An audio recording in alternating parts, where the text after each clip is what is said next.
this series, Human Design. How does it feel? As a reminder, this is a short series about how certain placements in your human design chart feel like, so that you can compare, contrast, have like a real life experience of those centers and gates and all of that stuff. And we have gone through all the 9 energetic centers, and now we are looking at gates. And so let's start. So the first gate today, it's going to be the last gate on the throat center, and it's called gate 33, privacy. So this is trying to focus on my experience, right? This is a gate where you need to retreat, to reflect on the past and kind of like make sense of your experience. For me, it's been a struggle to understand my need for privacy because we are in a society, or perhaps it's just my family and friends, but I personally live in an environment when you need to do everything with everyone. It's kind of rude if you take time apart or if you don't want to engage. And for me, this is key. Like, I really need those moments, especially if I'm having a hard time. I need to retreat and kind of like, you know, think through whatever is happening to me. And the beautiful part of this is that at some point you're going to be asked, with this activated gate 33, you're going to be asked to share your wisdom, because you have collected a lot of wisdom, not just because you have a take this moments of reflection, but also because of all the variety of experiences that this gate tends to bring. So I think for me, this is an example of me sharing whatever experiences I've had, and how I have reflected on them through privacy and retreat. I also think that this gate can make us really good storytellers, and to have kind of like powerful spiritual teacher vibes, which also is something that I continually have felt called to be and to do. And I think that the key here is that, especially with a sacred authority and being a generator, I just have to wait, right? To see when is it a good time for to share my wisdom. So I think this is something that it's also important to have into account, but also like thinking of the concrete examples of how this manifests in my life. I some maybe 7 years ago, I published my first novel in Colombia, where it's a sci-fi, a science fiction novel, but it's based on my experience in activism in Colombia with the trans community. So I think it's an example of how this can manifest, right, in a particular life. And I think the key here is for you to be very protective of your or those moments where you need to retreat. So how can you create those spaces for yourself? Because if you don't have those moments, it's very hard for you to come up with the wisdom that you need to come up with. I understand that, like, if you're a mother, if you have responsibilities, it's gonna be hard for you to have this moment of privacy or moments of privacy. But be creative, right? As to how can you do this in your daily life? If it is, like a moment in the bathtub, or like, closing the door of the bathroom and really, having a moment for yourself, like be creative as to how can you do this if you have gate 33 activated, or if this resonates with you.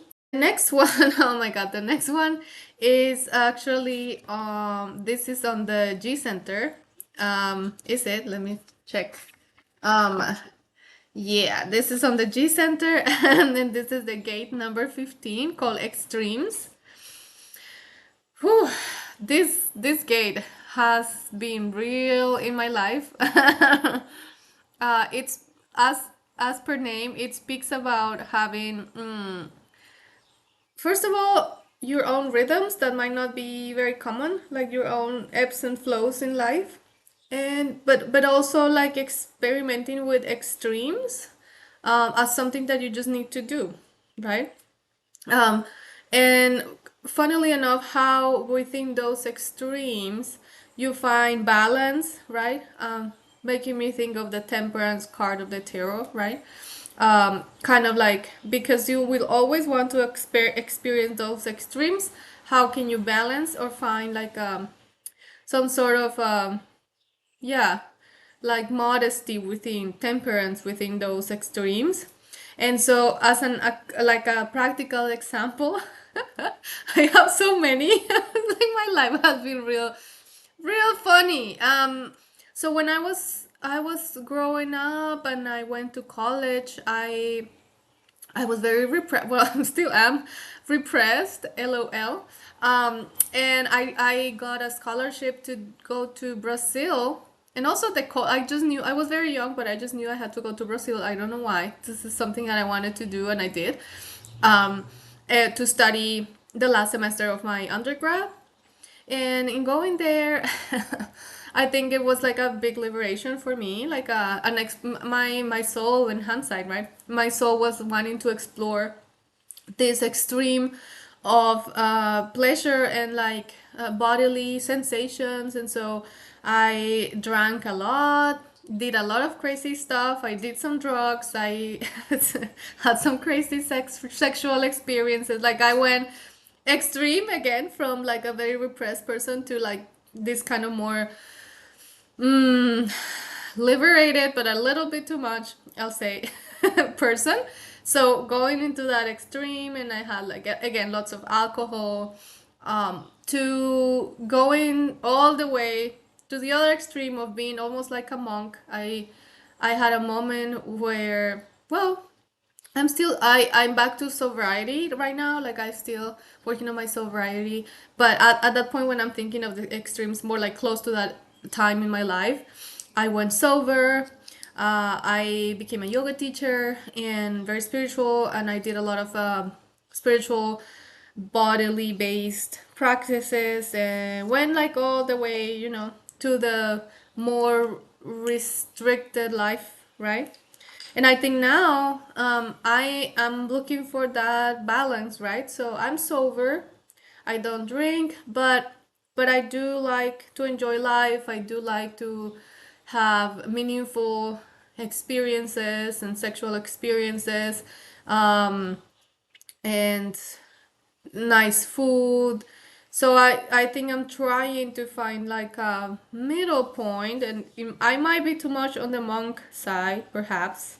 But this is kind of like the extreme. I think very clearly I wanted to give you an example on that, right?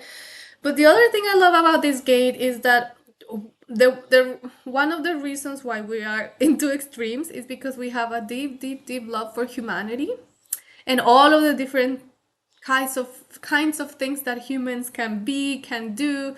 I really feel this, and I think um, I have met so many different people in my life, and I have connected with so many different people, very academic, very successful in that, like, framework.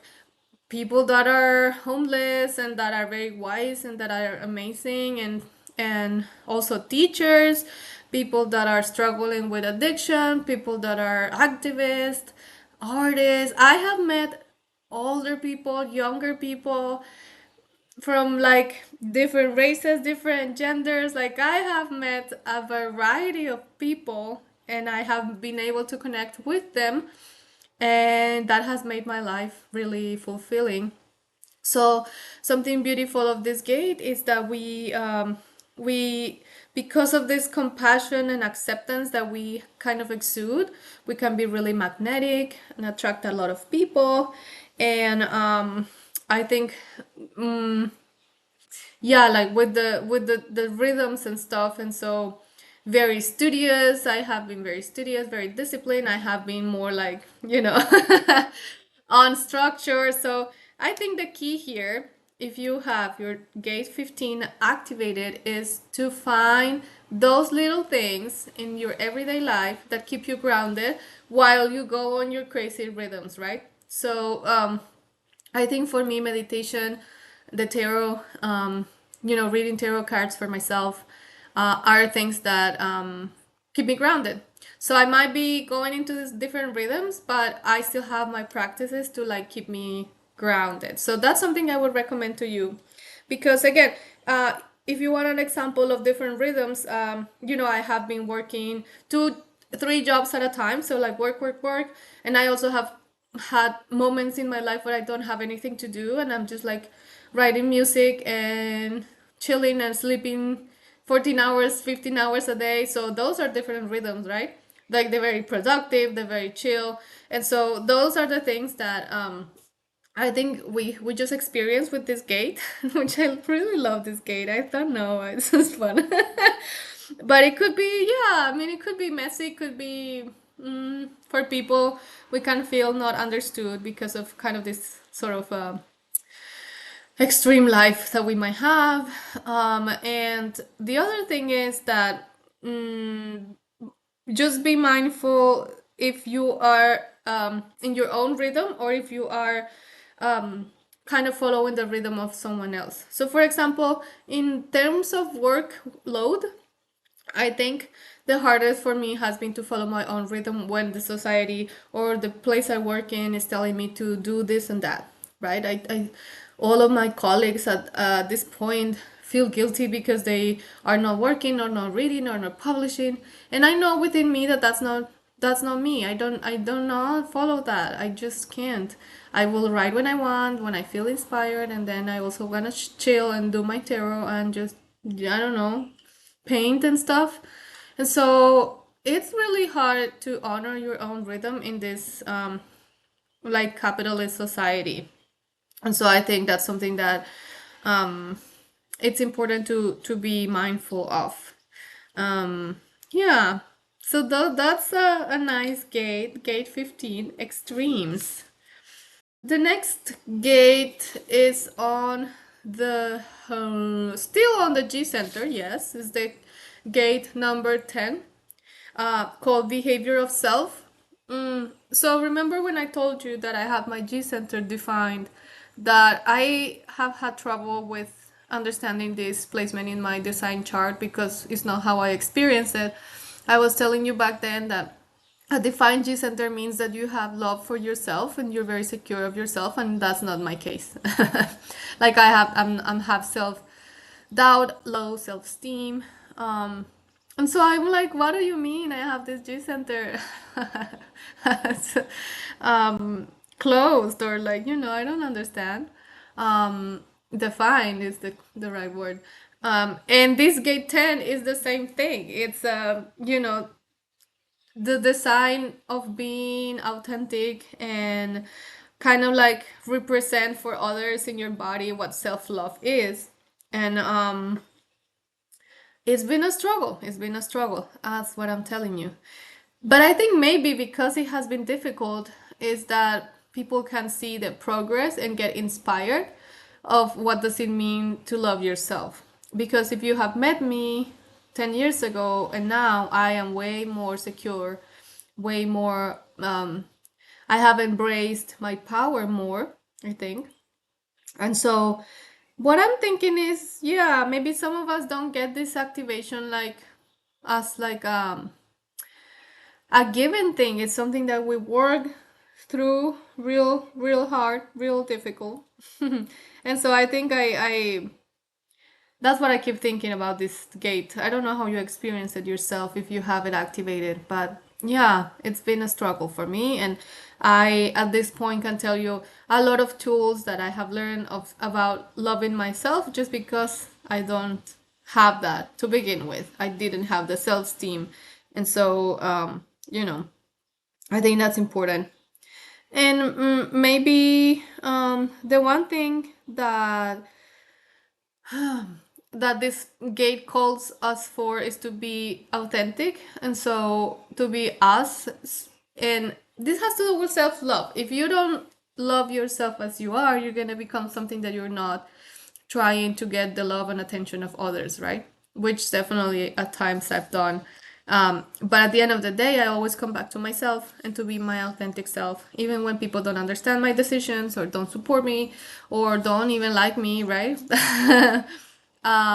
To return to that place where you are responsible for your own self and your own authenticity, and obviously responsible for your actions that you have done under this pursuit of your authentic self. So I think that that would be the other interesting and important part of this gate 10. The last is it, do we have time? Yeah.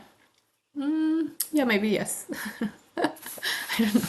Yeah, we have. Okay, the last gate is going to be on the heart center.